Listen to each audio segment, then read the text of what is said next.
Good morning, good afternoon, good evening. Welcome everyone to the Sustainable Wash Systems Closeout event. Today we are going to be transitioning into our final deep dive session of the series on collective action. So welcome for those of you that are just joining us for the event. Thank you so much. For those of you that have been with us since last week, thank you for coming back and returning. We have a question here posted for you. So we'd love to invite you to use the chat to share with us your name, your organization, where you're calling in from. This event has been quite global, and so would love to see where you're calling in from, get a sense of the time zone there. And then what challenges have you experienced with collective action approaches? This will help us kind of understand your own experiences with collective action. So welcome everyone. We have about 16 attendees right now in the room, but we're waiting for, we have over 258 attendees registered for this. So we're gonna spend a little bit of time. You're gonna hear me quite a bit on repeat, but thank you, Jamil and Patrick, for sharing where you're coming in from. So West Virginia, we also have Ethiopia, more from Ethiopia. So Dasta, thank you so much for joining us.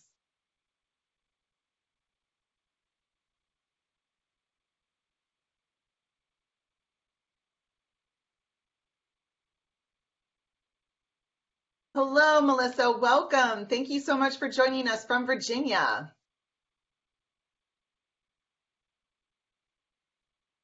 And this is a great session to learn a little bit more about collective action, particularly as it relates to wash systems.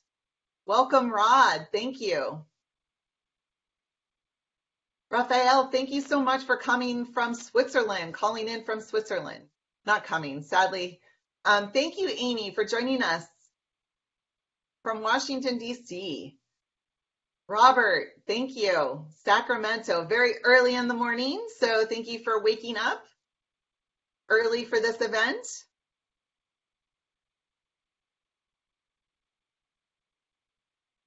So welcome everyone. Thank you so much for joining us for the Sustainable Wash Systems final deep dive session, not our final event, but the final deep dive event. So what you're seeing presented here on the screen is just a simple prompt for you to go ahead and use the chat function and share with us your name, your organization, where you're calling in from, and then ideally sharing with us one challenge that you've experienced with collective action approaches.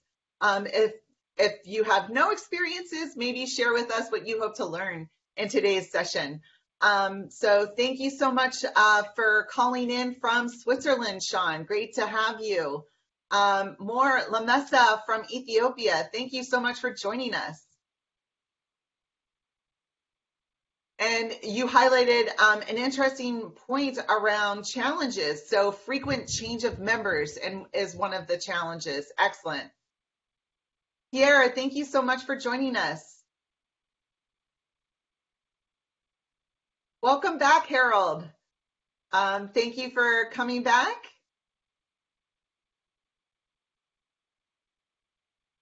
So we're just going to take a few more minutes as we wait for attendees to log in and get settled. Thank you so much, everyone, for joining us for our final deep dive session on collective action. We have one more event tomorrow just to kind of tee you up, one more opportunity for you to come back, and it'll be a place where we're going to be bringing it all together and hearing from you and your experiences over the last 2 weeks around what you learned. But today we're going to be focused in on challenges and collective action approaches. Welcome back, Eric. I think you've been with us for the last couple of weeks, so it's great to have you. Willingness for collective action approaches for integration with high interdependency as a challenge. Excellent. Following up on action points is a challenge. Yes. Jeff, thank you so much for joining us from Tacoma, Washington. Even trying to explain what collective action is. Yeah, so you're going to be hearing what the partners, how they define collective action for this project. And I think that that's a very important point.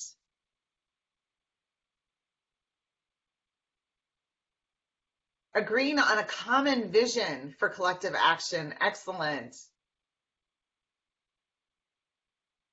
Riley from Minnesota, co-creation of common agenda and action plans. Yes, a big challenge. Accountability. Great. These are really wonderful insights. So I'm just taking a look at time. We really want to kind of stay on schedule. So at this point, I'm going to invite Brittany, our Master of Ceremonies here, to transition us into today's agenda. So over to you, Brittany. Thank you, Katie. Hi, everyone. My name is Brittany Ajrud. I'm the Chief of Party for SWS, which stands for Sustainable Wash Systems Learning Partnership. And I'd like to welcome all of you to our third deep dive session for our Closeout event and learning series. In previous sessions, we discussed tools and methods to engage with and understand systems, as well as professionalized maintenance for rural water service provision. Today's topic is on the use of collective action approaches in WASH. And before we get started, I'll do a quick run through of the Blue Jeans platform for anyone who may be joining us for the first time. And I do apologize if you've heard this spiel once or more. Okay, so this event is being recorded, and we will be sharing the link to the recording in a weekly recap email we send around this Friday. As a reminder, all participants are automatically muted and your cameras are switched off, so you will not be visible in the recording. If you are experiencing any issues with Blue Jeans, just let us know via the moderator chat, and someone from our tech support team will be on standby to answer your questions. You can adjust the size of the speaker video or presentation using the slider at the bottom of your screen. And we will have 2 Q&A segments today. So if you have questions you would like our speakers to respond to, please use the Q&A box. We'll be collecting these for after they finish their presentations, and we'll also have some dedicated SWS partners responding to your questions directly in this feature. You can continue to use the event chat to interact with each other and pose questions to the larger group. Some virtual engagement norms to keep in mind for today's session are to place any devices out of reach just to avoid distractions, to actively engage in the chat box, and some shortcuts you can use are a +1 to indicate agreement, the @ sign to build off of a comment, or the negative sign to indicate you have a different perspective. And as well as feel free to use emojis to provide some instant feedback. Okay, so as you can see from our agenda here, today is our final deep dive session, and tomorrow we'll be wrapping things up and summarizing our key findings and recommendations for the sector. You should have received a Tap into SWS Learning email yesterday with some primer resources on collective action for today's session. If you did not receive this email, you can let us know in the moderator chat, and we can share a link and also make sure you're on the list to receive the learning note Friday.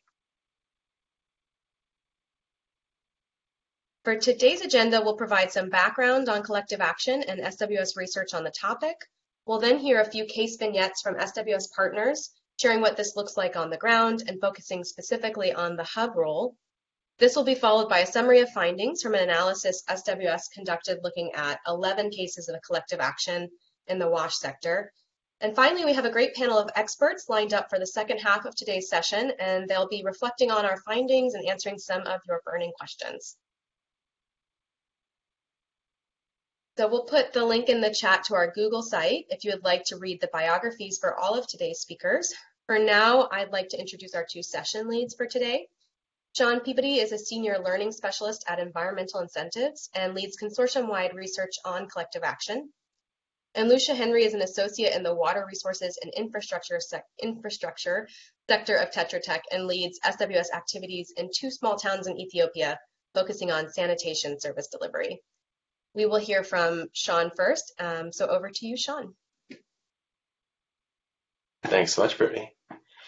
So, as you all know, many governments, especially in less populated areas of low and middle income countries, are behind in establishing robust systems and arrangements for WASH service provision.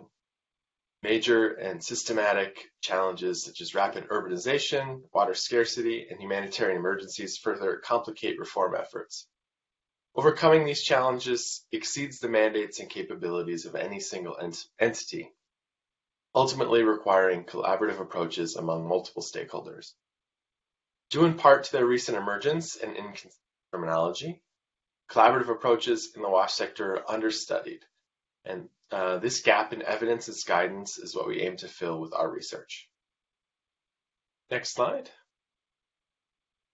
So here you can see our learning goal and our learning activities. The learning goal is to understand the benefits, costs, and appropriate uses for collective action approaches. And our key learning activities are to define collective action approaches in WASH, investigate what factors and design decisions can drive progress, capture costs and benefits of different hub structures. So let's dive in and look at the cases. So we were able to include 11 cases in our study, 9 from SWS and 2 from other partners. And you can see these cases here in Ethiopia. We have Mile, South Omo, Debre Birhan, Waliso, and then Millennium Water Alliance's work in the Amhara region. In Uganda, there's Kabarole, Kamuli District, Kumi, Nakaseki, and National Sanitation Marketing work by Sanitation for Health. And then in Kenya, there's work in Kitui County. So now let's take a look at our first learning activity, defining collective action in approaches in WASH. And next slide. Great. So we developed this definition from a literature review, consultation with collective action experts, and lots of discussion with SWS local facilitators on the project.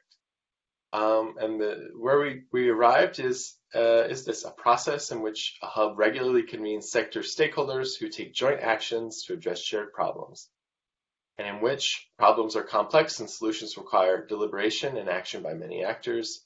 Members agree on shared vision and problem definition, and stakeholders clarify responsibilities for service provision and hold each other accountable. So if you've got any questions about this or want to learn more, please ask in the chat. I'd be happy to discuss. But I'm now going to hand over to Lucia, who will introduce our case study vignettes.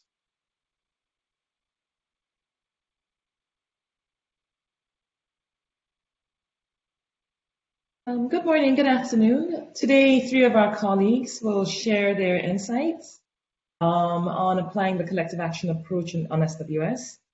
Each presenter will share the background on their case, the challenges of the hub structure, and the lessons learned. Our first presenter is Elizabeth Buhungiro from Uganda. Elizabeth works with Wave Solutions Limited, where she is the Communications and Learning Coordinator. Our second presenter is Mohammed Musa from Ethiopia. Mohammed works with both IRC and Tetra Tech and is a systems change advisor. Our third presenter is Martin Watsisi from Uganda. Martin is the regional advisor or rather the regional WASH advisor for IRC Uganda. With these introductions out of the way, I will now hand it over to the presenters.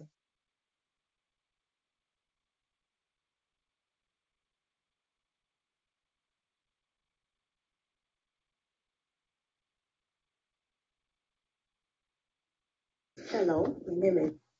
Thank you. My name is Hello, my name is Elizabeth Buhungiro. I'm Wave's Communications and Learning Coordinator. I'm going to talk about the Wave Nakaseke Public-Private Partnership Collaboration Platforms, which are quarterly PPP review meetings.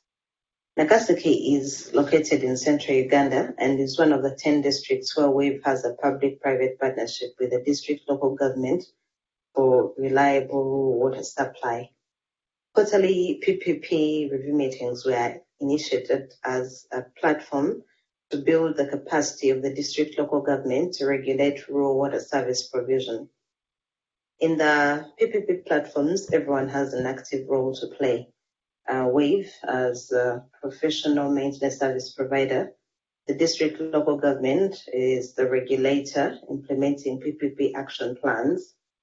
The sub-county local government, which includes politicians from lower local government representing community interests and implementing PPP action plans. And then the district handpump mechanic association representatives who are contracted local mechanics for preventive maintenance and immediate response. There are also representatives from Ministry of Water and Environment. The intended goal of the PPP platforms was achieved. Nakaseke District Local Government is now regulating professionalized rural water maintenance services by providing enabling services. For example, they approved the maintenance fee structure and appointed WAVE as the area service provider. The district local government also issued a pre-works maintenance protocol to organizations investing in rural water infrastructure, such as WASH NGOs in the district, and is now convening regular PPP review meetings. Next slide, please. Okay, so in the beginning, the hub was independent, having low convening power and high capacity. WAVE convened the meetings and other stakeholders attended. The reason for this kind of setup was that there was need to build buy-in through collective decision-making. WAVE convened an initial multi-district PPP meeting during which there was a call to action to district local governments to work with the service provider WAVE to operate a comprehensive rural water supply pilot public-private partnership. The vision was set, and then individual district local governments signed MOUs with WAVE. WAVE also presented baseline functionality results to show evidence of the functionality crisis in rural Uganda. Key performance indicators were also set during initial PPP meetings, and WAVE did self-reporting as part of the process to build the district local government's capacity to regulate. In mid-2019, there was a transition to a supported government hub where WAVE provided logistical support and the district local government convened the meetings. The meeting constituted collective action planning and role sharing. Nakaseke District Local Government appointed a PPP coordinator whose role was to follow up on action plans made during meetings and monitor all rural water interventions so that there was coordination and these interventions were aligned with the PPP. Sub-county local governments in Nakaseke signed resolutions mandating every community sharing a water source to have a preventive maintenance agreement and pay annual service fees. This was a result of proof of concept. By June 2019, over 50 communities were already paying for preventive maintenance and were consistently enjoying over 97% functionality, which had never happened before. Currently, the Nakaseke PPP review platforms have transitioned to an institutionalized government hub because there's complete buy-in. As I mentioned earlier, the district local government appointed WAVE as the area service provider in June 2020 and issued a pre-works maintenance protocol to all rural water infrastructure investors in the district at the same time. Next slide, please. We faced two main challenges. The first was dependence on donor funding. And while donor funding is initially needed to support scaling to financial viability volumes, it can also be erratic and this would be disruptive. The second challenge was the government structure for rural water supply is weak, so there is high dependence on personal relationships rather than institutional arrangements. This is also problematic because building buy-in is vulnerable to turnover and individual decision-making power. Next slide, please. This is what we learned. Firstly, it's important to have a clear vision, goal, and collective responsibility. In our case, this was great for consistent attendance because everyone had something to achieve. Secondly, it's important to create buy-in and ownership. We did this by A, creating formal relationships in written contracts with communities to show popular support at scale, and B, involving all tiers of government and working with central government to adopt professional management of rural water supply assurance as a national policy. We also learned that local government has the capacity and interest to provide the enabling services necessary for professionalized maintenance that I mentioned earlier, such as issuing a pre-works maintenance protocol to everyone investing in rural water infrastructure so that there's coordination. Lastly, we learned that establishment of proper monitoring and evaluation of operation and maintenance actors by the district local government is still in early stages and needs support and coordination of international aid donors.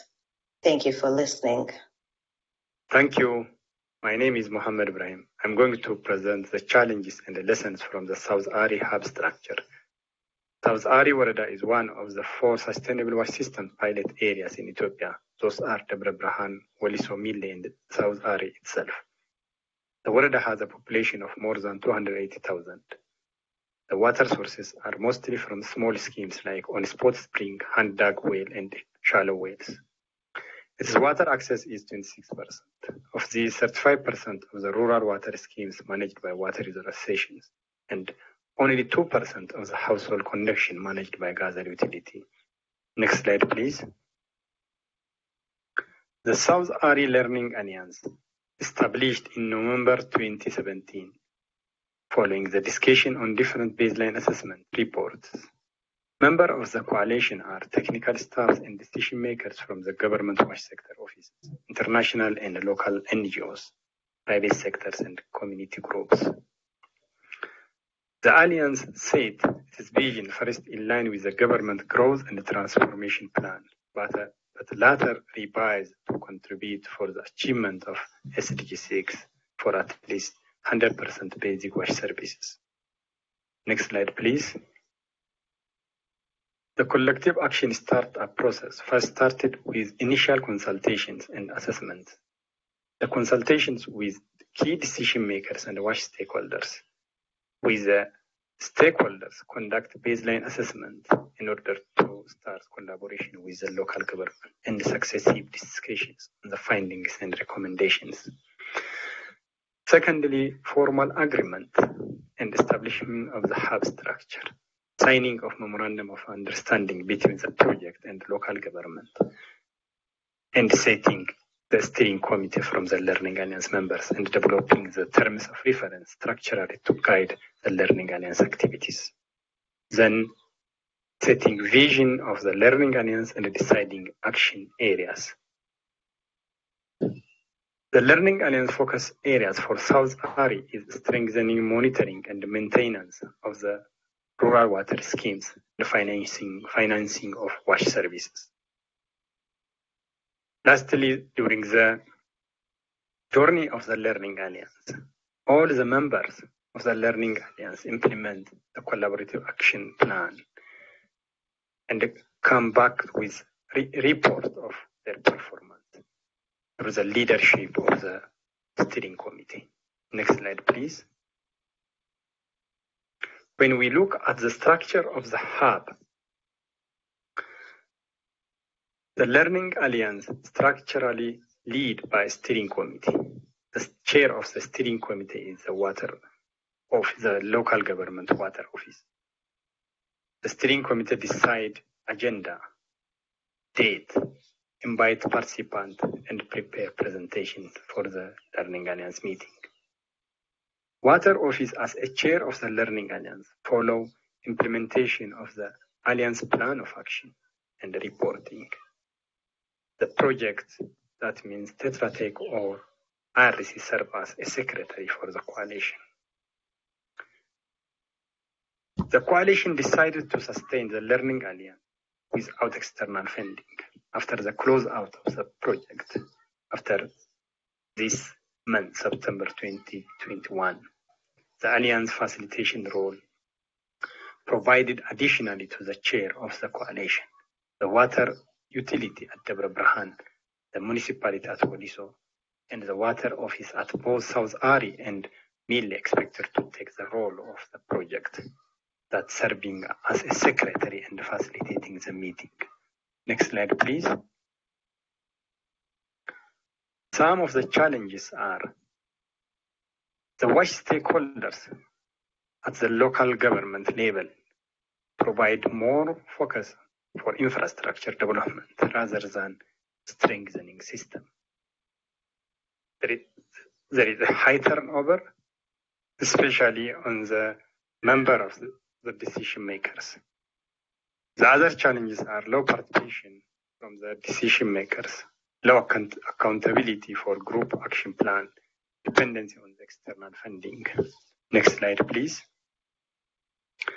Some of the lessons are collaborative approach help stakeholders to work towards their shared vision. Collaborative problem identification helps to share responsibilities. Evidence-based data helps to systematically present and convince stakeholders to translate agreed action points into action. Government uptake depends on alignment of recommendations with existing mandate, demonstration of value, and government capacity and funding to implement recommendations. Thank you. Hand over to you, Martin. This is the case of Kabarole in Midwestern Uganda, with a population of over 300,000, served by over 1,200 water points. Unfortunately, only 62% of these water points are functional at the moment. The hub that we are sharing about is the Kabarole District WASH Task Team, a learning alliance that was formed on March 22nd, 2017 at the District WASH Stakeholders Forum. This has a multiplicity of members from different walks of life, from politicians to civil society and opinion leaders. IRC is the dedicated hub facilitator of this learning alliance, which is mandated to think outside the box to provide strategic direction for the district to achieve sustainable WASH services by 2030. The district task team has achieved greatly in terms of making a proactive and positively contributing politicians in the district towards sustainable WASH services, making communities proactively engage the leaders to determine their WASH needs, and also building the capacity of the district local government, particularly the district water office, that ranked second in the country in terms of WASH service delivery. But the major accomplishment is the district WASH master plan, which is a planning tool and is supporting the implementation and allocation of WASH resources in the district. How did the district task team select these as key areas to focus on? This was through a systems analysis where local government capacity, political engagement, and community involvement were selected as key focus areas for sustainable WASH services. Let me describe a little bit about the structure of this learning alliance. It is a separate entity, but linked to the district council, the highest decision-making entity. IRC facilitates meetings, leads up on the follow-up, and ensure internal learning, but the local government sets the agenda, implements and experiments on the actions agreed upon, and the members also represent this learning alliance to the different forums where they belong. A few challenges have been faced so far in terms of the turnover, for example, of members, especially the politicians, who through electoral process, some of them are not returned, and some form of dependency, and sometimes looking at it as an IRC team or IRC tool. However, we have ensured that this is well anchored in the district local government to reduce on the impact of these challenges. Some key lessons learned so far are that where there are visible results from the Learning Alliance, that the district is committed to support its continuity, and therefore I suggest that wherever learning alliances like this are formed, they should be formed as think and do tanks to produce tangible results and create local buy-in. Thank you very much. I'll wait for the questions later on.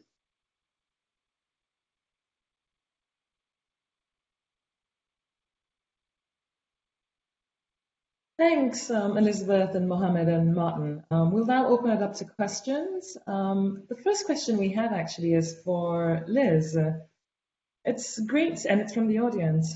It's great to hear about the successes of Nakasaki PPP.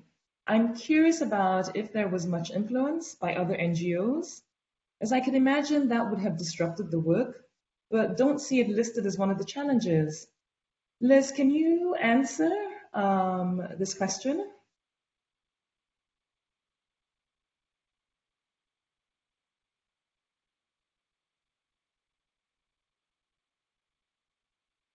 It looks like Liz is having problems connecting, so we'll get back to her on that question. The next question really is for Mohammed. Mohammed, given that turnover was a challenge in South Ari Learning Alliance, what did IRC do to help mitigate the effects of turnover? What advice would you give to a facilitator experiencing turnover in their coalition? Thank you, Lucia. Yes, turnover is one of the challenges for the collaborative approach. Without keeping the members continuously, there may be difficult to keep the momentum. So, as of course, not in South Ari, in both SWS pilot areas, turnover is one of the challenges. In order to overcome this, what the project is doing is keeping members, especially those decision makers, their engagement is, of course, very important to uptake lessons and action of the coalition decided agreed points. So keeping them updated in between the Learning Alliance, other than the formal Learning Alliance meeting. Of course, the project has a local facilitator at the district level, so the district level facilitators keeping them updated in whatever the condition they got in a formal or in other ways.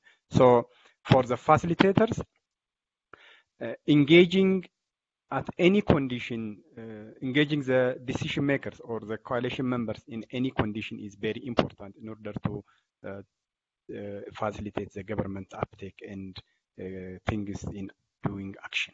Thank you. Thanks, Mohammed. I think just to summarize, I think what we're hearing is you're saying that the informal and in-between interactions, or rather the in-between the meeting interactions are just as important as the formal. And this has helped in terms of keeping the members engaged and addressing some of the issues with turnover. Exactly, yes. Perfect. Okay, so our next question is from Rebecca, for both Mohammed and Martin. I imagine that IRC couldn't keep up this facilitation role for forever. How do you see the handover process going? Who would you hand over that role to? And how long do you think that transition would take? And maybe I start with Martin, and then Mohammed, you can answer afterwards. Thank you, Lucia, and thank you, Rebecca, for the question.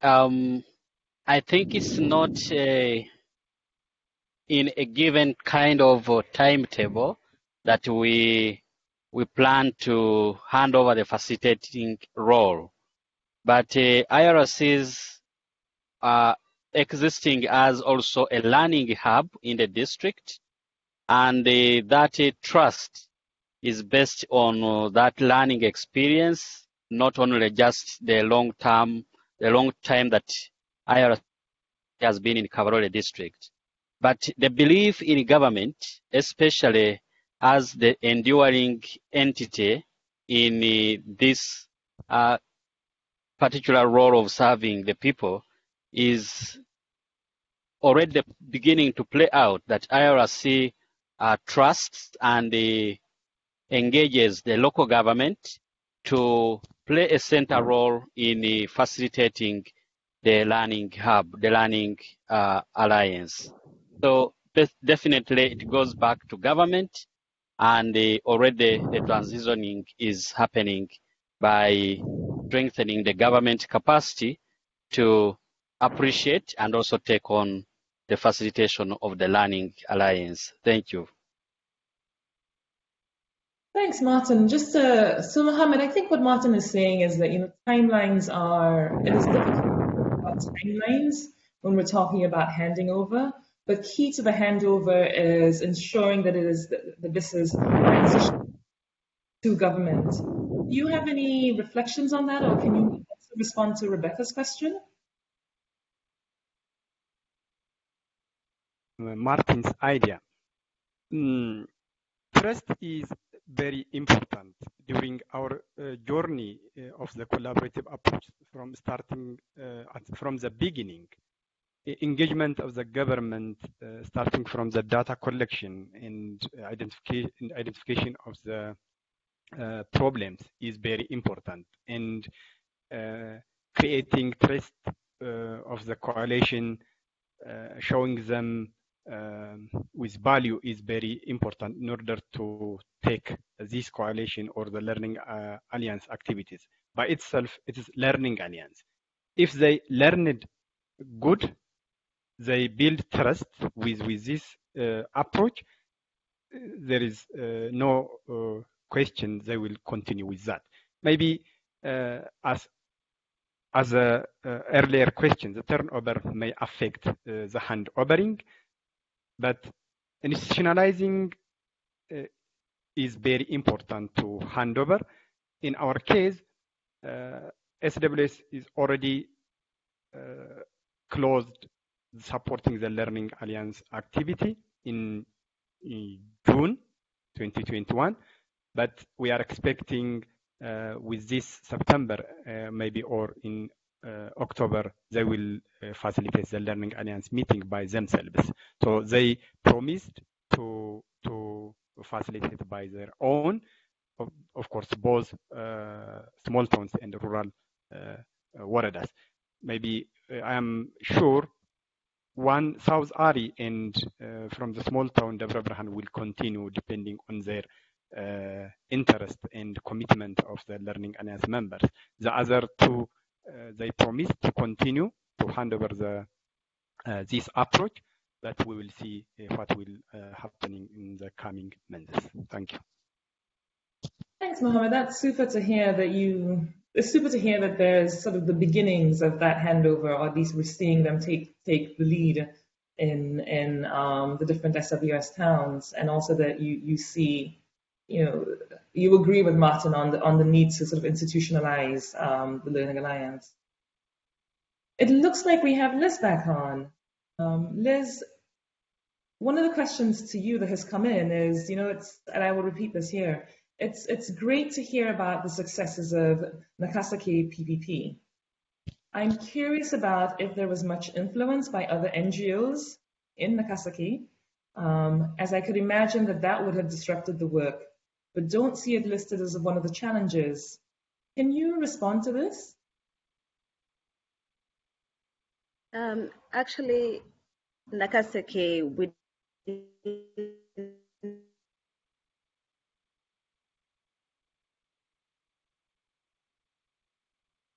think we might have lost Liz again.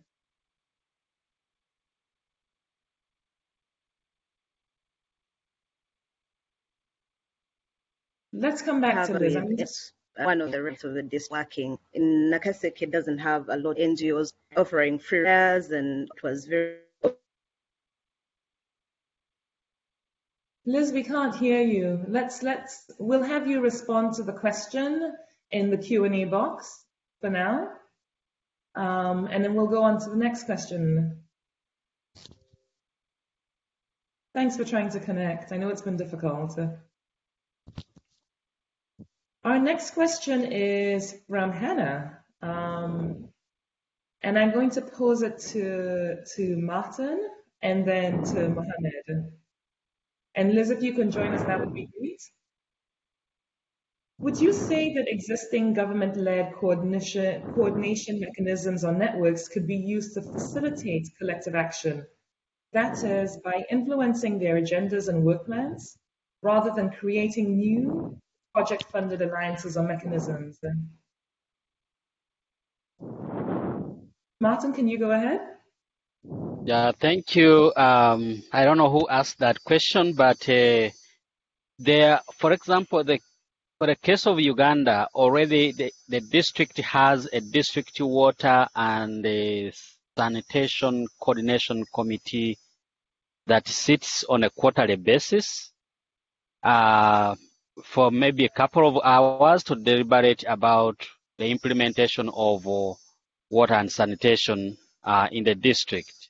But that was noted by the stakeholders, the WASH stakeholders, who met on a water day, that they could not provide enough time and a consistent discussion and looking around, probing and maybe testing some solutions to the long-term vision that had been created or put before them. So it is the same, some of the members that decided that they needed to incorporate people from different groups and create a team that is dedicated to, that will dedicate more time, research,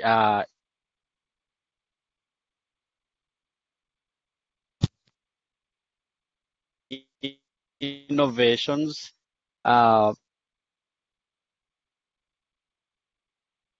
Looks like we might be losing Martin. Martin, can you hear me?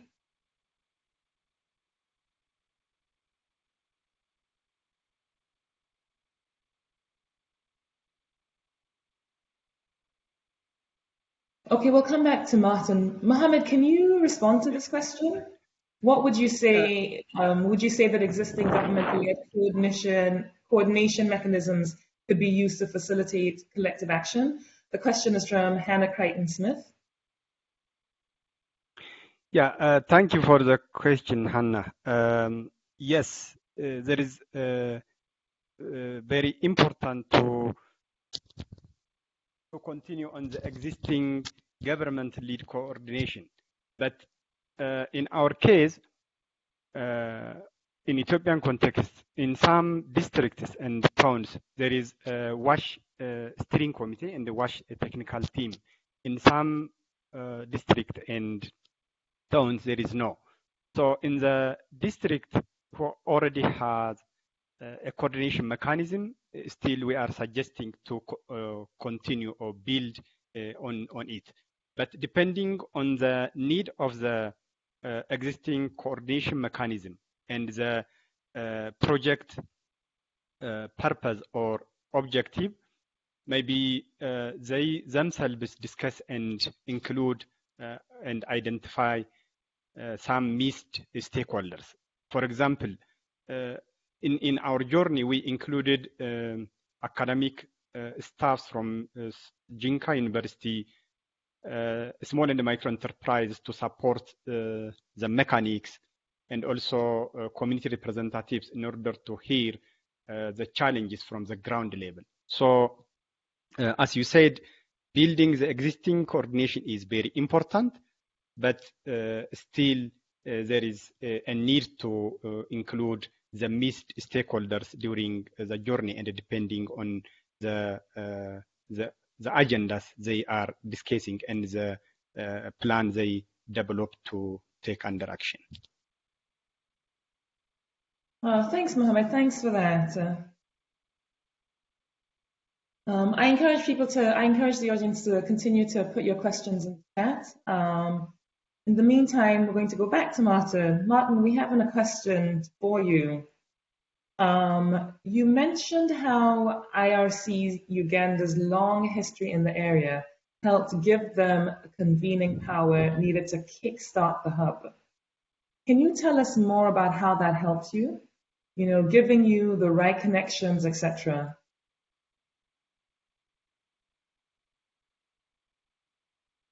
The hub or the Learning Alliance in Kabarole was not the first IRC experience with the multi-stakeholder learning platforms in the district and in the country. So that already gave us some background knowledge about how to establish, convene, and sustain multi-stakeholder learning platforms. And when the Kabarole District WASH Task Team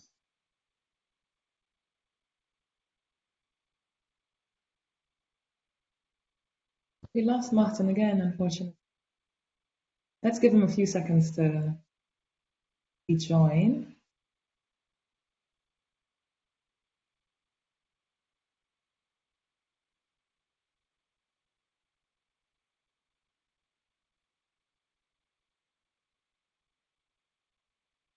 Mohammed, while we wait for Martin to rejoin, let me ask you a question from John. Okay. From John Major. If the key objective of collective actions is mainly to influence government policies, resource allocation, and technical assistance and regulatory functions post-project, as well as policy advocacy, how then is it possible to give leadership role for collective action to government?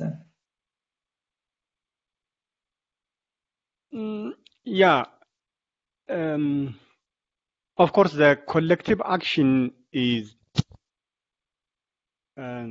discussing the challenges of the WASH sector and learning by discussing and evaluating what they are going to do and undertaking by Warada or district and small town implementers.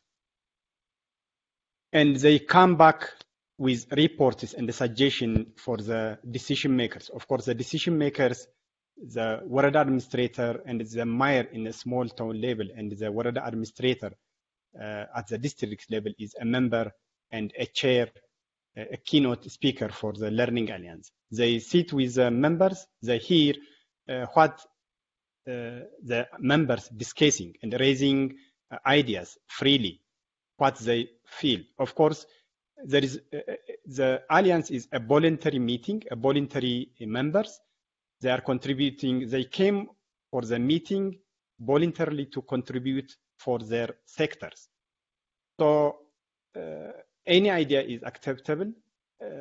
They raise, all members can raise freely what they think and planning to contribute for the sector. So the leaders, as a member there, as a keynote speaker there, hear and take a feedback from the members about the challenges in terms of implementation, the challenges in terms of policy, the challenges in terms of regulation in all aspects of the WASH implementation processes. So the members believe the leaders to take these lessons, these learnings in their higher level meetings. For example, at the Warada level, the Warada administrator meet with the zone level. The zone level meet with the regional level.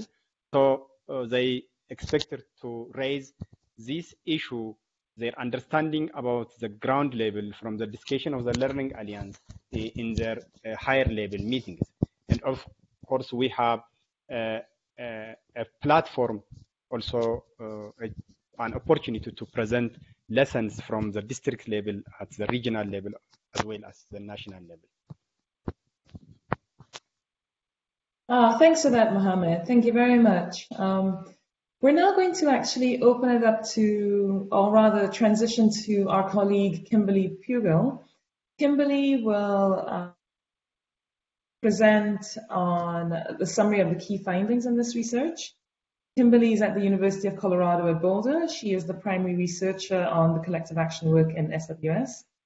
I'm just noting to the audience that, we don't have a designated Q&A at the end of the section, but, please ask your questions in the Q&A tab of Blue Jeans, and we will be answering your questions there. Thank you. Thanks, Kim. Thanks, Lucia. Is everyone able to see my video? Okay, I don't see my video. It's fine. Okay. Great. Thank you. Sorry, Blue Jeans. Okay, great. Well, thank you. So yeah, all of this really interesting learning shared by Liz, Mohammed, and Martin, and all the great questions that they were able to answer was all a part of a larger goal of the SWS partnership, which focused on investigating what factors in design decisions can really drive progress of collective action. Finding the right hub structure was one of the factors that emerged as very important in some of our collective action approaches. I'm going to now go through the rest of our findings at a high level. Next slide. The question we sought out to answer was what combinations of factors contribute to progress of collective action approaches. We collected and synthesized data across 11 cases of collective action in WASH, which included 9 cases from SWS and 2 from outside of SWS, as Sean mentioned earlier. Our data sources included over 100 literature sources, 40 interviews, and 4,000 pages of documentation, which spanned more than 3 years of records. Using all of this data, we investigated about 40 factors to understand the role that they played in driving progress. The comparative analysis started by qualitatively coding all that documentation and converting all the qualitative information into comparative values that emphasize the key differences between cases. And then with those comparative values, we synthesized all of those using qualitative comparative analysis, which is a more structured and systematic comparative method than traditional cross-case comparison methods. It uses fuzzy logic and set theory to pinpoint meaningful factors and highlight the most important trends. Experts from each of these 11 cases, including Liz, Mohammed, and Martin, who you just heard from, as well as a lot of others, all of those experts were highly involved in not just collecting the documentation, but also helping to analyze the data and interpret the results. Next slide. So 5 factors, as I mentioned, 5 factors work together in different ways to drive progress. Hub structure, including how it gained convening power and capacity, was one of those 5 important factors that resulted from our analysis, which is why we spent so much time talking about it earlier today. And if you've been in some of our previous learning events, we've talked about some of these other factors in depth as well. Since each of these 5 factors are going to appear multiple times as I go through the results, I'll take some time right now to define these, but you can also reference them in the glossary of the flagship product. It's the very final page of the document and the report that someone could hopefully put in the chat. If you download that report, it's the very final page. It has all these definitions as well. But to go through them one by one, we have already talked a lot about the hub with convening power, so I'll just start there. And it has a 2-part definition. So first, the hub, as many of you probably know, is the entity that manages all the logistics, facilitation, leadership, and administrative functions of the coalition. And then second, we saw that it was important that the hub has significant convening power. One of the questions to Martin was about that, and Martin had talked about it a little bit as one of the ways that they were able to, really help them kickstart the hub. So having significant convening power means that that entity has the influence and ability to bring people together for meetings and other activities. We saw that the two main ways that significant convening power could be gained. The first is when the hub is a government entity that's respected, has decision-making power, and holds a mandate related to the topic of the coalition. And the second is when the hub is a non-government entity that, like Martin mentioned, has a long history in the area before the coalition began, has strong working relationships, high respect and influence, social capital, expertise, all of those things that really help them form those connections that allow them to bring people together. So that's hub with convening power. Local government uptake means that all the relevant decision-making entities in the local government act based on recommendations made by the coalition. So this could include contributing financial or in-kind resources to the activities that the coalition is set out to achieve. It could mean expanding annual government budgets related to the topic. It could mean passing policies or resolutions. What local government uptake really means is pretty context specific. But at the end of the day, it means that the local government is meaningfully acting to help propel the goals of the coalition. Collective problem identification means that key problem areas that the coalition will ultimately address are defined by the members of the coalition themselves through the collaborative process. This is opposed to the problem areas being defined before the coalition starts and having the coalition focus their efforts instead on implementation and action. External funds for activities means that funding is available to the coalition from external sources, specifically for the implementation of activities, not just for meetings. Some examples of funded activities include database establishment, policy development, master planning, or infrastructure construction. And then finally, continuity and accountability. Some of the challenges people mentioned at the very start of today's webinar was on turnover and establishing accountability mechanisms. And so this factor is really about making sure that the member organizations are consistently sending the right representatives and members feel accountable for actions that are assigned to them. So these 5 factors worked together in different combinations to drive progress in our cases, which I will cover those combinations shortly. But before getting into those combinations, I want to explain what we mean by progress. If you go to the next slide. So we defined the outcome, progress, as the specific activities or action areas that were decided on by the coalition. So such as a fecal sludge dumping site or a county-wide monitoring database or a certain policy. That activity both made progress, and we wanted to also consider how difficult it was. So we had 2 measures. The first was the degree to which the activities were implemented, considering incremental steps towards progress. So that includes when buy-in was obtained, when resources were mobilized, and when it was finally implemented. And then the second measure was their relative difficulty. Next. We identified 7 aspects of an outcome that would make it more difficult to achieve. That would include if it was unfamiliar, required widespread change, required policy change, was multifaceted, controversial, or was dependent on stakeholders distributed either horizontally or vertically.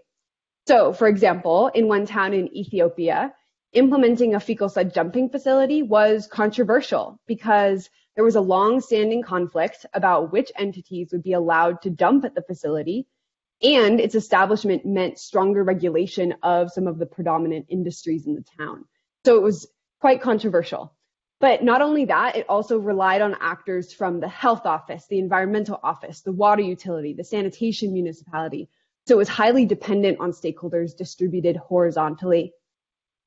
Finally, it required policy changes on the part of the environmental office to pass new policies related to fecal waste disposal. Despite all of those challenges and measures of difficulty that applied to it, this case was still able to construct a temporary dumping facility in 2020 and have drafted plans and mobilized resources for the construction of the long-term facility. So these two metrics, progress and difficulty, were combined into a single measure, which I'll just refer to as progress. And out of these 11 cases that we looked at, 8 of them ended up making progress on difficult outcomes, while 3 did not. And those 3 cases in which progress stalled were actually used as counterfactuals throughout the analysis. So their results are reflected in these pathways as well. Great, so 3 unique pathways or combinations of factors explained how cases made progress. In the first pathway shown here, progress was made when the hub had convening power, which, as we've talked a lot about, allowed that entity to rally stakeholders around an effort and ultimately strengthen the continuity and accountability of members, which ensured that members weren't just consistently showing up, but were also following up on action items that were assigned to them. Largely, we saw that cases established this accountability either through activity tracking, such as an annual work plan that everyone agreed to, or by progress tracking, such as through agreed performance indicators. But these 2 factors alone were not sufficient for progress. Government uptake was a critical third piece of the puzzle that allowed these cases to make progress. It's important to note that in this pathway, the cases that were able to follow this pathway benefited from a stable enough political environment that continuity and accountability could be established. In contexts with high turnover or unpredictable political dynamics, for example, some of the challenges that we talked about earlier today, it was hard to gain continuity and accountability. And some of our cases actually weren't able to establish it, but that doesn't mean that cases were not able to make progress. So in our second pathway here, the hub still had convening power, but even if it wasn't able to establish continuity and accountability, they were still able to secure external funds for activities. So then these 2 factors, again, paired with local government uptake of recommendations, was another pathway that was sufficient for progress. And then finally, even though we spent so much time talking today about hub with convening power, not all hubs are going to be able to have convening power. And that's, our third pathway actually shows that that's okay. The third pathway made progress independent of whether or not the hub had convening power. Instead, the hub made sure that problems were identified collectively by the coalition. They were able to secure external funds to fund the solutions that were collectively identified. And then again, local government uptake was the third condition required to make progress in the third pathway. So these 3 pathways together reliably explained progress in our 8 successful cases and 3 counterfactuals, which is shown by the relatively high validity measures that are on the bottom of the screen. In qualitative comparative analysis, I'm not going to get into it, but values greater than 0.8 are generally considered to be strong. These pathways have a lot of overlaps. So you may have noticed that all 3 pathways relied on government uptake. So next slide. As I talk through some of our main takeaways, I'll actually present the pathways in this way, as that really helps to reveal some of the most important takeaways and trends.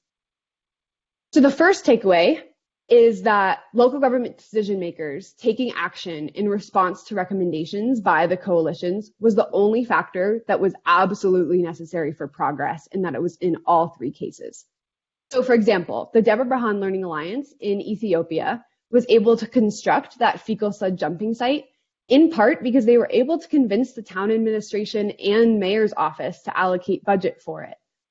For folks who have worked in the WASH sector for a while, this is likely not very surprising. Water and sanitation services are public services in many places, and most of the time local governments are responsible for that service delivery because of decentralization. And so largely that just means that progress of collaborative or of collective action approaches in WASH specifically, government plays a really important role in that. But even if this is a bit of a straightforward finding, it's still really important because our cases have demonstrated that it's really hard to secure government uptake. Signing a memorandum of understanding does not guarantee uptake, nor does involving government as members in the coalition. Uptake can be challenged by turnover and shifting priorities come election season. And often, in reality, government actors are juggling so many different responsibilities. But these results show that every single effort made by the coalition to advocate and demonstrate value of their activities can all pay off because it can help attain government uptake. So tomorrow, just a quick plug, at the end of the Bringing It All Together event, we are going to have some breakout table discussions. And one of those tables, table 2, will be specifically on strategies that our cases in SWS have used to secure this uptake. So if you're interested in this, come by that table. Next slide. The next takeaway is that establishing a consistent and accountable membership can be one step to progress, which is generally recommended in guidance for collective action. It's not the most surprising. In the WLISO Learning Alliance's 7th meeting, for example, only 1 out of the 25 participants was a first-time attendee, and mostly all members feel accountable for action items that are assigned to them.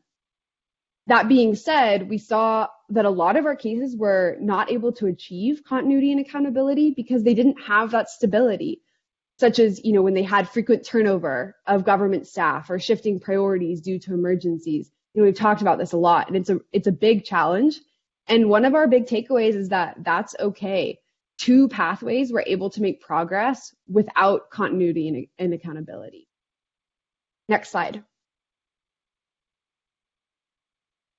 The third takeaway is that external funds for activities can really help drive progress, especially in contexts where continuity and accountability cannot be ensured. The South RA Learning Alliance, for example, had access to funding to help set up an asset monitoring system and database for monitoring scheme functionality. We know that this is a bit of a controversial of an idea, both because guidance on collective action typically assumes that the members themselves will be able to front the resources to fund activities, but also because we know in the development sector that funding can sometimes create long-term dependencies and unexpected impacts.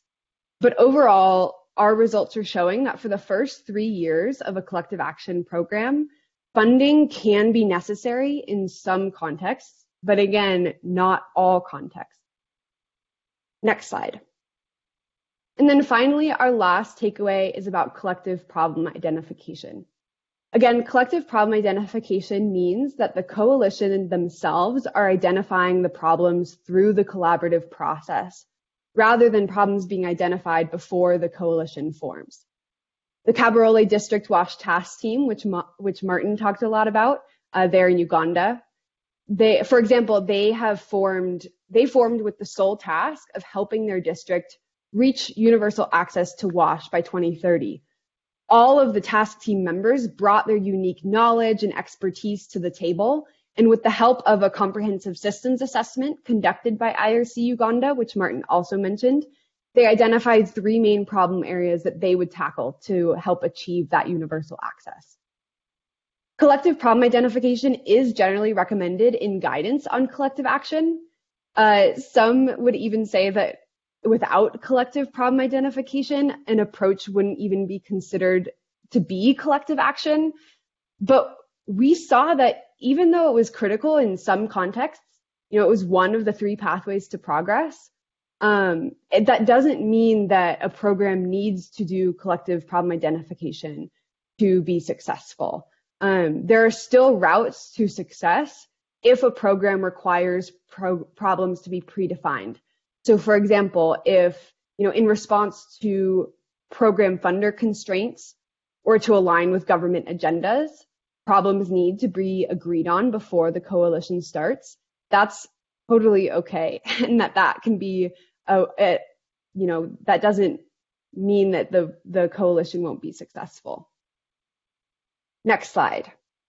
One final note to mention, after going through all these takeaways and going through these 5 factors and their different combinations in depth, there were 13 factors that didn't vary across our cases. And while the lack of variation meant that we weren't really able to look at the role that they played and the influence they had on success, they're still important to acknowledge because they may have helped set the stage for some of those 5 factors that did drive progress. So for example, we talked a lot about the hub today, and only some of our hubs had convening power, but all of our hubs had capacity. And so having a hub with convening power may have also benefited from the fact that the hub also had capacity. We just weren't able to look at the role of hub capacity in our analysis. And you can find more information about all of these in our flagship product, but a few important ones to note is that all cases established a common vision. All of them engaged technical government officials and engaged decision makers, which some of our questions in the chat and discussions have been about the role of government. And so, just one thing that's really important to highlight, again, is that regardless of whether they made progress or if progress stalled, all of our cases were engaging government officials. So again, we'll be answering questions about these findings in the chat, and hopefully, I haven't been watching the chat or the Q&A area, but hopefully already some of your questions have been answered. But as we move on to the next part of the presentation today and go through the panel discussion, I and Amy and others on our team will also be answering your questions in the Q&A. So I'll hand it back to Lucia now to go through our very exciting panel discussion. Thanks so much. Thanks, Kimmy. Thank you very much. We have now arrived at the final section of our program, which is the panel discussion. We're bringing you today to a panel of experts in collective action. They will dive into challenges and mitigation strategy in implementing collective action approaches. They will discuss their key takeaways from this body of work, and they will reflect and have an open discussion about the topic. As in the previous parts of today's program, we invite you to ask your questions in the chat. So our first panelist today, and I'm just going to wait for them to turn on their cameras so you can see everybody.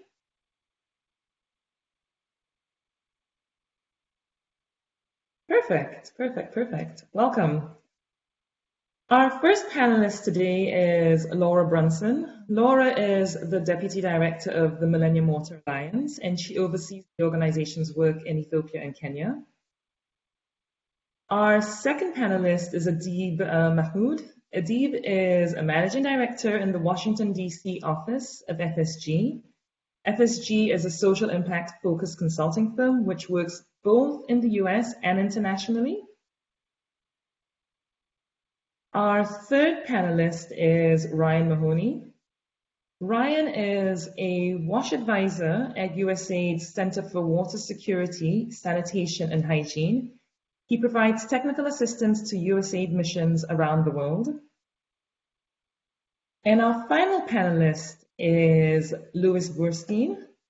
Louis is the Managing Director of the Osprey Foundation, where he leads programs on WASH and sustainable energy. Welcome to all. I'd like to kick things off by asking each of you to respond to the first question. From your perspective as a funder or implementer, what's your interest in collective action approaches? And I'll start with Laura. Laura, you're on mute, by the way. Oh, thanks. Thanks, Lucia. I'm excited to be here with you all today. And we've been working with the SWS team for a couple of years, learning back and forth with them. So it's great to see these closeout events. So from our perspective, I work for the Millennium Water Alliance, and we are a permanent alliance of organizations working in WASH. So for a long time, we've had a vested interest in bringing organizations together to collaborate and to learn from each other. But in more recent years, as we've seen some of the challenges that happen when organizations work in silos across the WASH sector, we've taken that a step further to look more at collective action approaches and more specifically at collective impact, because we believe that by working together and combining key strengths of different organizations, we can do more together than we can independently. And over the last couple of years in various work in East Africa, we've seen a lot of value in utilizing these collective action approaches to work in complex programs. But as we heard from Kimmy, there's still a lot to learn. And we're very interested in continuing to utilize and learn more about collective action approaches and when they're most useful and how to really maximize them. So there you go. Thanks. Back to you, Lucia. Thanks, Laura. So I think what I think I'm hearing is you're talking about the power of the collective to push through sort of complex problems. Am I correct? That's perfect. Deeb, I'm going to pose the same question to you. Thank you, Lucia, and thanks for inviting me to speak. It's great to see so many participants and follow the great discussion that's happening. As Lucia mentioned, FSG is a social impact-focused research and consulting firm. We're also a nonprofit organization ourselves. And I'll add on to what Laura was saying. This idea of the concept of collective impact that some of you may be familiar with is something that FSG wrote about back in 2011. We didn't come up with collective impact. Other organizations like Strive in the US were already practicing it, but we did give it a framework, called it collective impact, and then we found that there were 5 conditions, including a common agenda and a backbone that were key conditions for collective impact initiatives to thrive. And since then, we've done a study by an independent party also to show that collective impact approaches do create population-based and systems change impacts on a number of different issues. Initially, in the early years, after we wrote about collective impact, when FSG started working on collective impact, the majority of our experiences were in North America.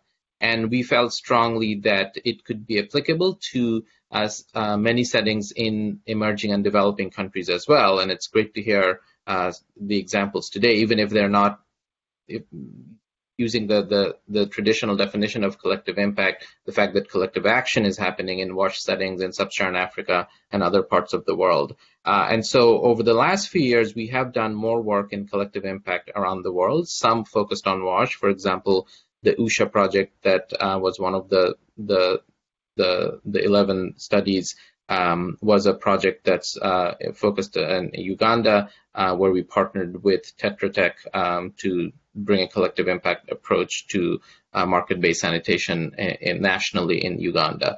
And our interest is similar to what Laura was saying, to think about what are the different contexts and settings in which collective impact, or more broadly, collective action, as we're talking about today, can be successful, and are certain factors more important in certain contexts than others, whether it's about a political context or resource constraint setting, or about specific issue areas. And so that's why, I'm here and to both learn and to take part in the conversation, to think about those contexts in which collective action can be most successful. Thanks, Adib. You've raised an interesting point that I think it's an interesting dimension to this, and I'm sure the audience at some point will have questions, is that you have applied this not just domestically, but you've taken some of those lessons learned and applied that internationally, and I'm sure that will seed some questions for our audience today. Lewis, I want to ask you the same question. I'm going to give you a chance to answer it. Thanks. Thanks, Lucia. So let me just explain a couple of things up front. Osprey has a major program area in terms of sustainable systems and system strengthening. And as part of that, I should point out that we fund IRC, which is one of the case studies here and a major participant in this. We're a former funder of WAVE. We support something called the WASH Agenda for Change, which involves a dozen or so organizations working in this area. So we are deep into this stuff, and that bias may affect my response here. I should also point out that I sit on the board of IRC, so there's another bias there. Having said that, let me make share a couple of thoughts here. My first thought is wow, and I say wow because the level of discussion on collective action and systems and professionalized maintenance that is going on in this wrap up, and has gone on for the last 5 years in this program, and generally has progressed so much in the WASH sector that it's easy to forget that these were not the discussions that were happening even 3 or 5 years ago. So that is terrific.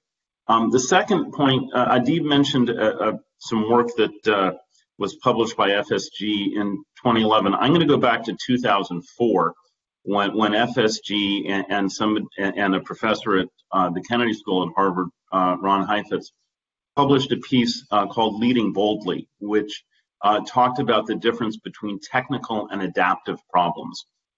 And as I was listening to the panelists and listening to their experience in trying to support collective action, so much of this is about that point of these are adaptive problems. Technical problems can be solved if we just throw hardware at things. That is part of the solution here, but an enormous part here is the adaptive part, which basically means it involves people. And we, over and over, we've learned that. Now, Lucia, to answer your question directly, Osprey cares about getting people sustainable, affordable wash services that they want to use. We don't know how to get people sustainable wash services if the system that's delivering those services is not functioning. And in many cases, it's very hard to get that system to function if you do not have these sorts of collective action approaches. So we see collective action in many cases, as explained very well in the case studies today, as essential to doing that. The second point and last point I'd make here in response to your question is, as I listen to these to the case studies, and I have been to Cabarole, and I certainly knew Wave's work at the beginning.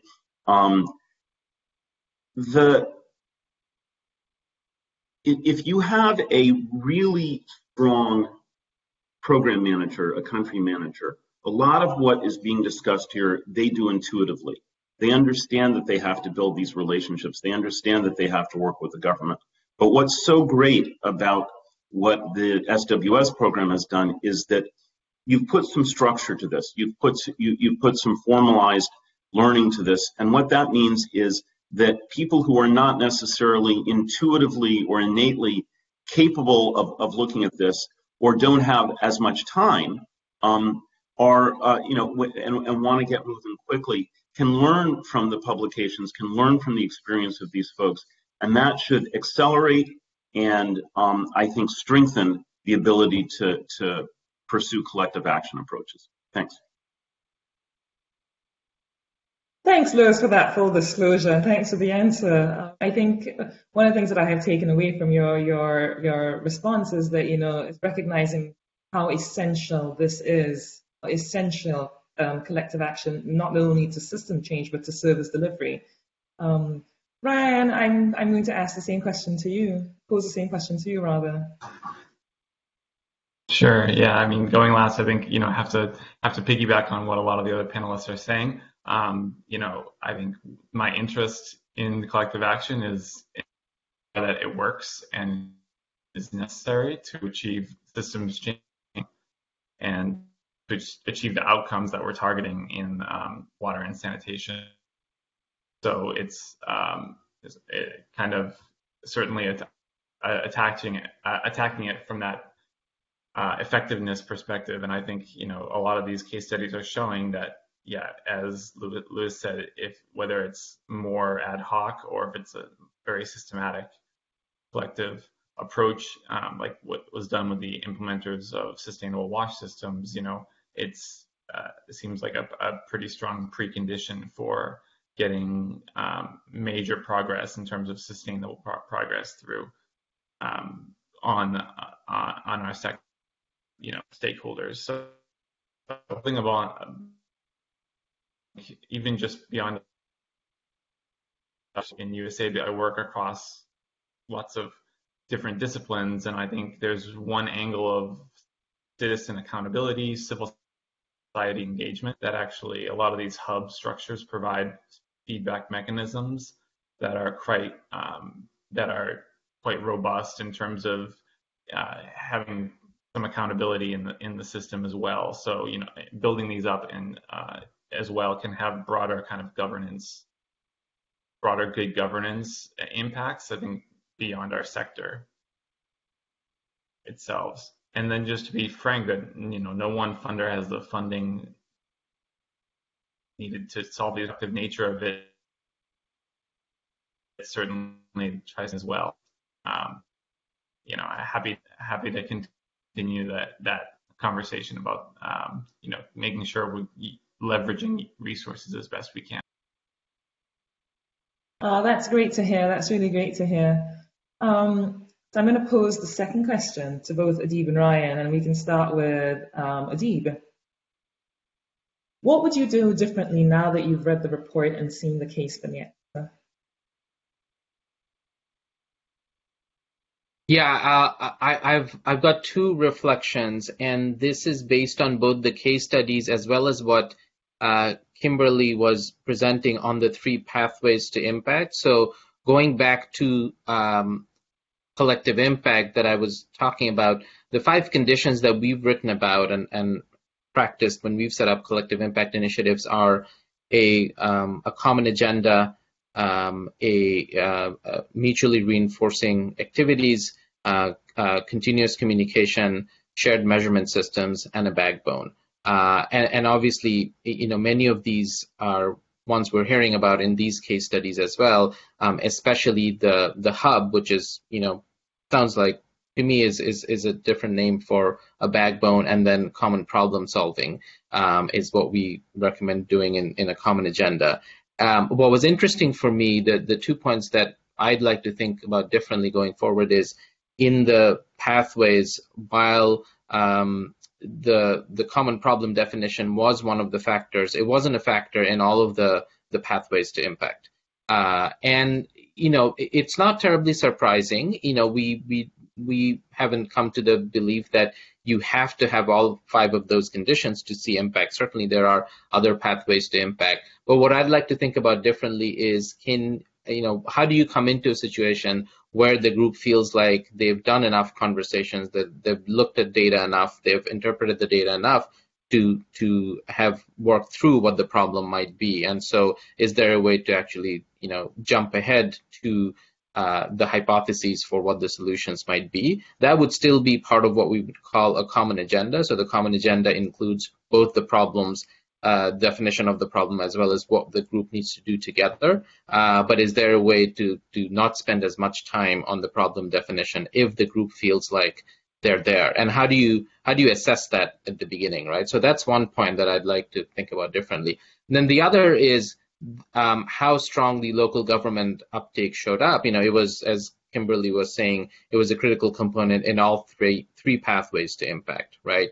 And to me, that points out again a couple of issues that are specific to WASH and specific to the developing world, right? So in the U.S., in a lot of in a city or a state or part of a state, you could imagine working on an issue where even if the government hasn't necessarily taken up, so the government might be at the table, but maybe there hasn't been uptake, with enough private philanthropy and private sector and civil society participation, you might still be able to see progress, especially on other issues, right? So water and sanitation, as we've talked about, is inherently something that governments provide. But if it's something like job creation or entrepreneurship, or even healthcare, which in developed markets has a big participation from the private sector, you could imagine seeing a lot of progress without necessarily government uptake. But when it comes to the developing countries, and again with an issue like WASH,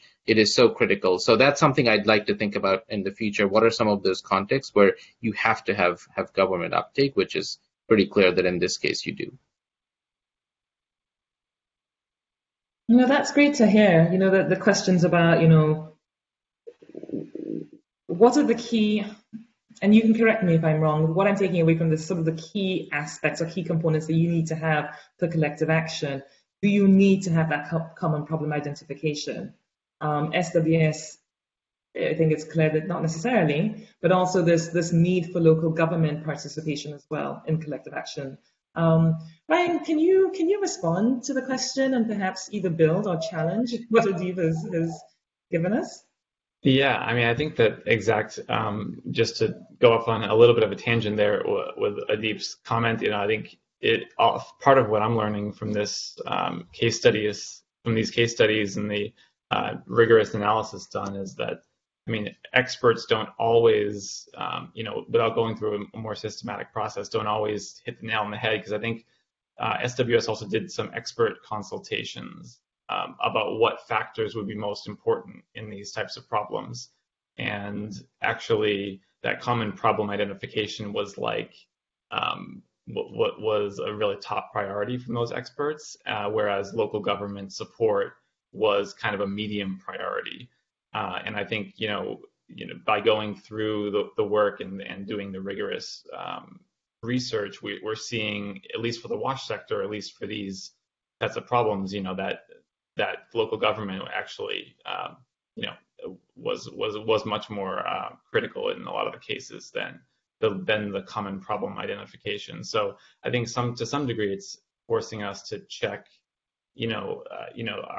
are necessarily experts on something, and without going through the rigorous process, people who might have the networks and things like that can also, benefit from going through a more systematic look at the system overall and the problems that can come into that. So, that's just an interesting one factor that I'm thinking more about. How do we incorporate this at a more systematic level?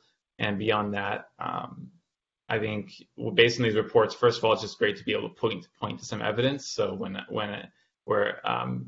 I'm on a day-to-day basis trying to, inject some aspects of collective action and systems thinking into strategy documents and things like that, it's great to have, lots of resources like SWS has provided, especially this flagship report to point to and, and show as evidence. And as we're collaborating with people across sectors, across disciplines, it's great to have ones that's sector specific. So, thanks. Thanks, Ryan. It's great to hear that SWS research is adding to the body of evidence, and specifically for the WASH sector. This is great to hear. I'll move on to my next question, and I will pose it to Lewis and Laura. Give me a little while. It'll take a little while to read this one out. So as part of this research, SWS asked teams to estimate the cost to replicate their collective action approach in the neighboring district, using the knowledge they have learned through their cases. Averaged across the cases, the 5-year cost for a district was about 700 days of staff time and $175,000. My question to Lewis and Laura is this cheap or expensive? In other words, at this level of costs, could collective action approaches be implemented everywhere that they are needed? And I'll start with Lewis. Thanks. I was just doing a little math here, Lucia. So my broad answer to the question is, it's not just the cost, it's the cost and the benefit. And it's very hard to answer that question without knowing what the benefit is. I think, one of the great things of programs like SWS is it surfaces these questions, and then maybe there are further things that need to be studied. So maybe, the next phase of this is to look at these costs and benefits. Having said that, a quick back of the envelope calculation says that $175,000 over 5 years, if my math is right, is $35,000 a year. $35,000 a year, let's say in a district of 300,000 people, is 10 cents per person per year, in order to try to get everybody to work together more effectively, to try to reduce duplication of effort, to try to make sure that funds are moving in the right direction. Seems like a no-brainer to me on the back of the envelope basis, but I think we could do better than that. And I suspect possibly that the team could answer that with a little bit of time and just saying, right, let's look at the benefit that comes out of this as well as the cost. No, thanks, Lewis. And I see you've thrown a challenge to the team to expand that beyond just the cost, but actually the benefit as well. Thanks for that. Laura, what's your response? Yeah, Lewis, I like the math. That's quite interesting. And let me add to that a little bit. I 100% agree with Lewis that it's really about the cost-benefit analysis. So if it's in, and I don't necessarily think that collective action approaches are the end-all be-all answer in every single circumstance. So, if it's in an area where collective action is not effective, then yeah, that's really expensive and probably isn't helpful. But in a lot of the cases where we've worked, we have seen tangible times when, because of the coordination of the hub and the use of these collective action approaches, duplications were reduced.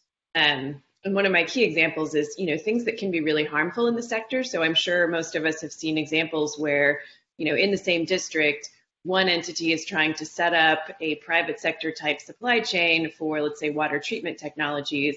Meanwhile, another entity is giving those out for free. And that sort of, competing efforts are really unhelpful and can have long-term ramifications. And so if this sort of collaboration and collective action approaches can avoid those challenges, I think that has a huge benefit to progress and to impact. And we haven't ever done any work to actually try to quantify the reduction in duplication or those avoiding those challenges, but I think perhaps you could quantify those and then compare that to the cost of the hub. And then I think there are also some things that would be much harder to quantify, like trust and partnerships and the sort of intangible things that come from those. And then just one other point is also by putting people working together and then advocating with the same messages and a shared voice, I think that's a lot more powerful than any individual organization doing advocacy as just one entity. And I don't know how you quantify that, but I think that also adds a lot of value through the use of collective action approaches. Stop there. Thanks, Laura. I'm going to switch back to Louis to see how he responds. Well, no, it's nice having, it's nice having fellow panelists like Laura who are much more articulate than I am on why these things matter. So thank you. No, the only point I was going to add is from the perspective of a funder, which is one of the things we've discovered, Osprey has discovered as a funder of both a global hub supporting systems and collective action, the WASH Agenda for Change, but also a number of country programs, whether through the Global Hub or directly. For example, we support the PTPS collaborative in Honduras. It's really hard to get funders to support this stuff.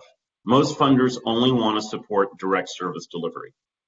And I think it's worth a moment to explain why Osprey supports this and why we think others should. And the reason I want to say it now is because I think Laura just articulated it perfectly. The amount of money in question is relatively small compared to the overall amount of money spent on service delivery, and particularly if you think the amount of money that's being spent by households and governments and all of the parties, not just the NGOs involved in this work. The amount of money spent on these coordination efforts is very small, and the potential benefit is enormous. It just makes it much more likely that all the rest of the money you're spending is going to be well spent. So a plea, if you will, to other funders to consider the benefits of not just funding the direct service delivery, which is important, but also funding these types of coordination mechanisms, which can make sure that the funds that are spent on service delivery last far longer and do a much better job.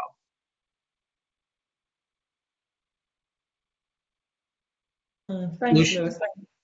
Please go ahead, Adib. Please go ahead. Yeah, Lucia, I wanted to add to this. Thank you, first of all, for posing this question, because I feel like often we avoid asking questions about, how is this seem in line, too expensive, too cheap? And thanks for, Louis, your message. I just underline again, so important for funders to fund the infrastructure of a partnership in addition to the program. So I hope that other funders are also will notice that and jump in. My answer is the same as Louis's, except instead of the dollar amount, I was looking at it from the person time spent, the 700 days across 5 years, which is about 140 days per year, if that's over 5 years.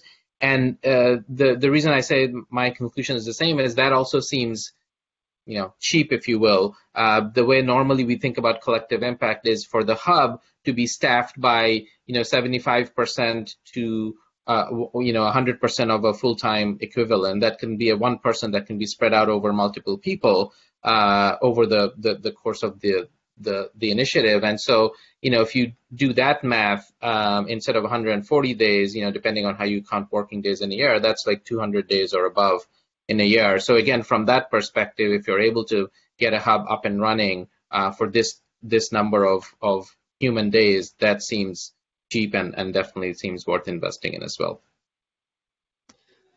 Yeah, just to bounce in there. I mean, I think cheap, like we said, cheap and expensive is a value proposition. And I think we get a lot of value, as we've seen from these case studies, from collective action approaches. But and I think the comments about service delivery versus collective action and things like that, it's they're mutually reinforcing. As we saw, one of the pathways was external funds. I mean, that would, in many cases, I anticipate would support service delivery.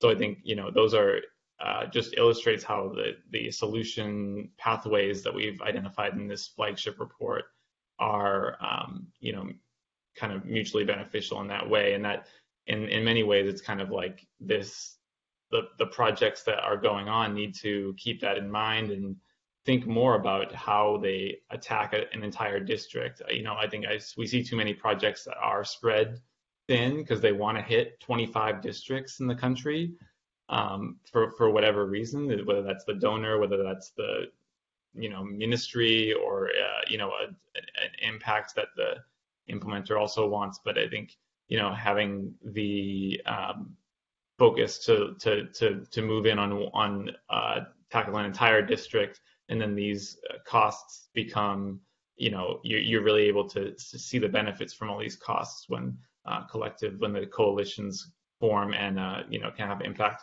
more broadly beyond the project, beyond the life of the project. That's all. And if I could just jump in briefly, I'd like to add on to what Adib was saying. Adib, I appreciate that you went back to the man hours, or the person hours, excuse me, and really kind of made that point in addition to the actual financial cost. While we might argue that having collective approaches takes a fair amount of time from government partners to really engage repeatedly in meetings and workshops and discussions and visioning activities and things like that, I also could make an argument that in the long run, it saves them a lot of time, because instead of having to liaise on an individual basis with lots of different programs and lots of different partners, government can really liaise with the hub and have that consistent partner and consistent messages and one consistent vision, which I think in the long run, the feedback we've heard is that government partners really appreciate that and find that it does make their job easier and more efficient instead of having all these different partners.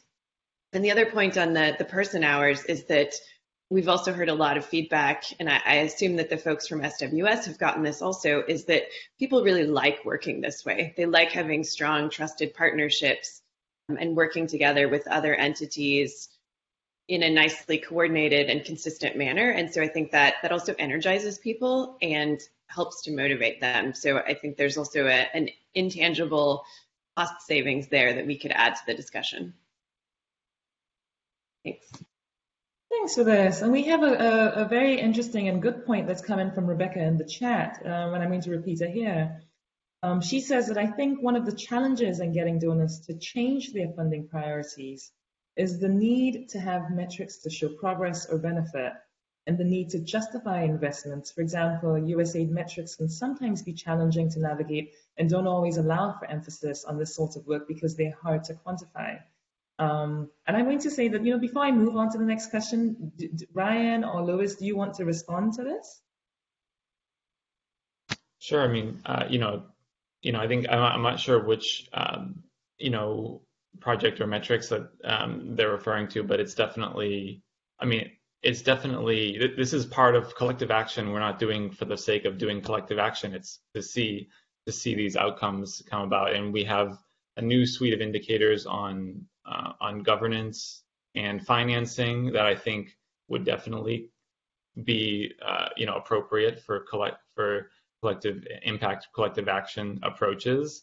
beyond just number of people gaining new access. So, we're working in those directions to try to capture how, local governments are improving their capacity, improving their engagement, mobilizing funding in some cases. It's, something we're definitely working towards. But, this is part of a holistic, there's no two bones about it. There is, we're trying to expand access. People need these services. So it's not a function of either or, but I think they can come together. And I think far too much emphasis has been on the expanding access in the past, and moving towards these system strengthening approaches is the direction that we're moving. Let me add a couple of thoughts to what Ryan just said. And understanding that the question is in itself about at least an hour-long session to discuss. So I guess the first point is that it is clearly official funding agencies need to be able to measure outcomes. That's really important. They have to be able to report back to their parliaments or congresses in order to help explain what's happened to the public funds. So I don't think we're going to get away from that. I think, as Ryan said, what we need to do is add to that. And so we don't just need to measure the what, we need to measure the how. And one of the great things about this program is it's starting to help us learn how to measure the how, whether it's network analysis, or any one of a number of other tools that have been explored here. So we need both, and we need to we're okay at measuring outcomes, although even there we tend to measure them statically instead of dynamically, and we measure them, because it's easier to do that, and we don't necessarily measure the sustainability of those outcomes. So it's not about access, it's about sustainable services, and we have to measure sustainable services. And then we want to measure, as Ryan said, the strength of the system also. The second point, and it relates to what I would call the contribution versus attribution problem, which is that a lot of funders really need to be able to attribute to their activities the certain outcomes, and that is often really quite counterproductive when it comes to working in a systems way, and certainly in a collective action way. And so if we can figure out metrics that are not just about measuring the progress made based on somebody's particular dollars, but rather on the progress made across the district or across the country, and then allocating that as a contribution to different funders, I think that would make an enormous difference in the way this works. Because honestly, and if you look at the final report here, or at least the draft of the final report that I've seen, the largest set of recommendations is for funders, which is sort of interesting. Funders are often the problem, and we need to move away from the situation where funders are the problem to the situation where funders are actually well aligned with sustainable service delivery, and something that's about contribution and not attribution. Thanks for that. I think the contribution attribution conundrum is I think many of us in the audience are well aware of it, or certainly have had first-hand experience with it. I'd like to open it up to the panelists and ask you what is one question you would like to ask each other?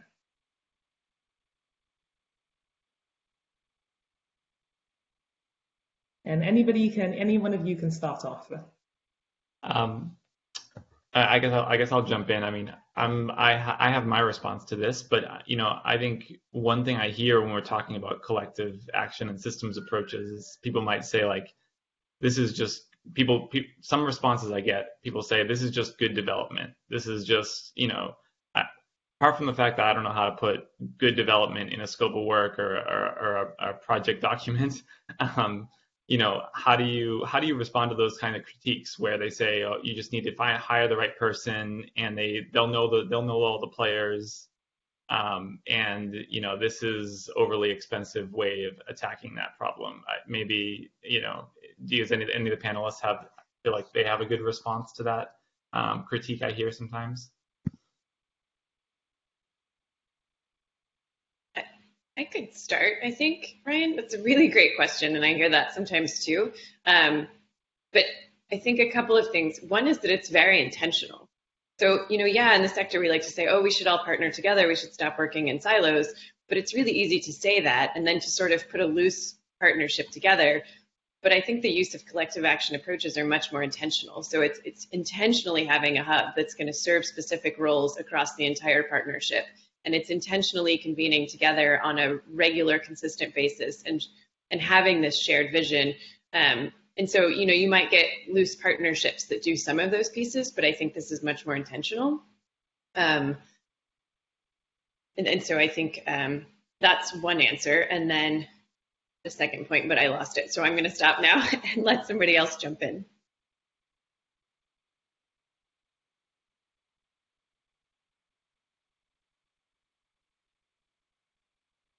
Lewis, any questions, any responses? Adib? Well, mine's not a question for the panelists, although I'm sure we could do that for several more hours. But when I think of the many people who joined this call and who are on, if you're a funder, I would echo some of the messages we've been hearing about throughout this panel, which is, please consider funding whatever you want to call it, the backbone or the hub or the infrastructure. There is a critical need for funding the partnership itself in addition to programs. Many funders will talk about systems change. It is very rare that system change happens through isolated impact and through organizations working by themselves. And if organizations are going to come together to work in a structured, collaborative way, there needs to be some funding available for gathering them together, for planning the agenda, for making sure they're all reading from the same book, so to speak. And if you're an implementer, whether you are part of an existing coalition or are thinking of joining one, then please consider how not just you're going to be attending the meetings, but how is your programmatic strategy going to change as a result of you being part of the coalition? What does that look like versus if you were working by yourself?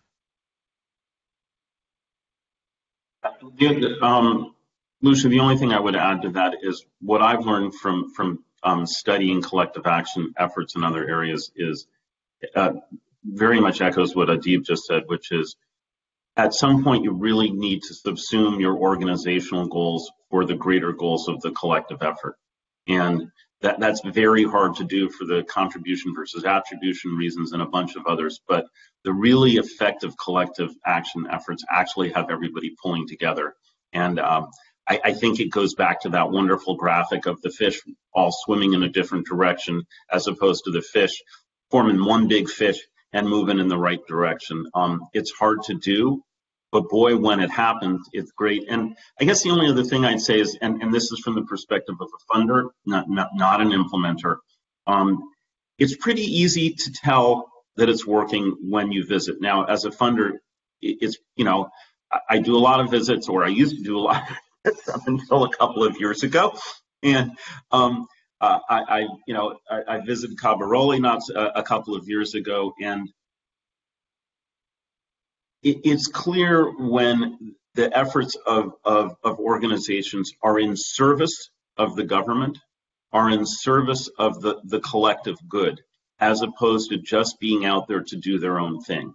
And Laura was much more articulate about the benefits and the reasons to do this than I could be, but it's not very hard to tell when it's working or when it's not if you just bother to go out and have a look.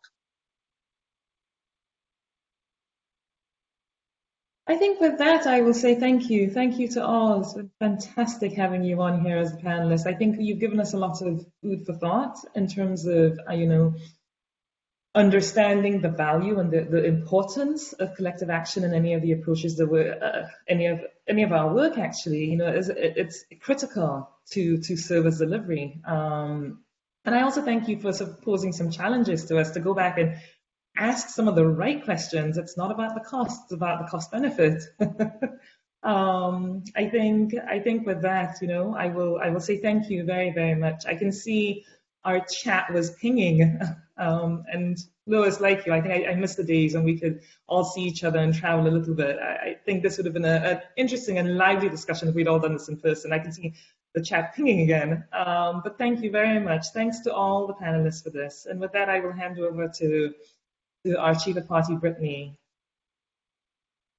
Okay. Thanks, Lucia. And yes, thanks. That was a really great panel discussion. So I'm just going to run through a couple slides, and I will be able to wrap up in the next 5 minutes. So we can go to the next slide. I want to share just 2 resources on this topic, but do want to remind everyone that SWS has published over 100 resources, and these can all be found on our Global Waters page at www.globalwaters.org/SWS. For those that want to learn more about collective action, our flagship report is literally hot off the press. This was just published yesterday, and I highly recommend taking a look if you want to dig into Kimmy's findings a little deeper, as well as read up on our recommendations. We also have a companion journal article that was recently published in Science of the Total Environment, so we'll share the links to both of these resources in the chat. I hope you'll all join us for our final session tomorrow. We have Chip Walker from USAID's Bureau for Policy Planning and Learning, who will provide a keynote address.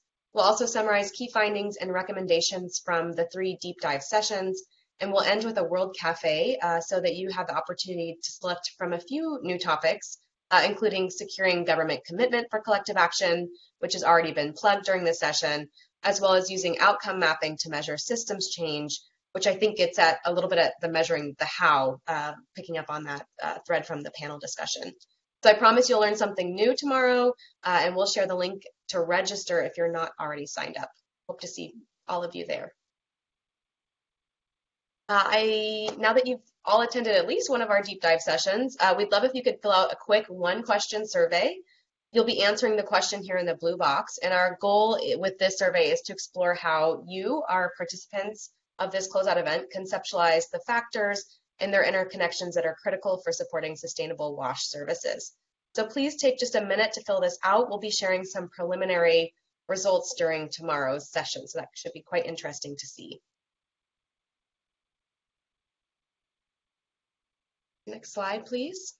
Great. So lastly, I just want to thank our session leads, Peabody and Lucia Henry. We've listed their email addresses here on this slide if you'd like to get in touch. I would also like to thank Elizabeth, Muhammad, and Martin for sharing their experiences with applying collective action approaches in Ethiopia and Uganda, as well as our fantastic panel for their insights on this topic. We appreciate all of our attendees for joining us today and the very active discussion in the chat. We continue to be so thankful for all of the great questions coming in and all of the interaction.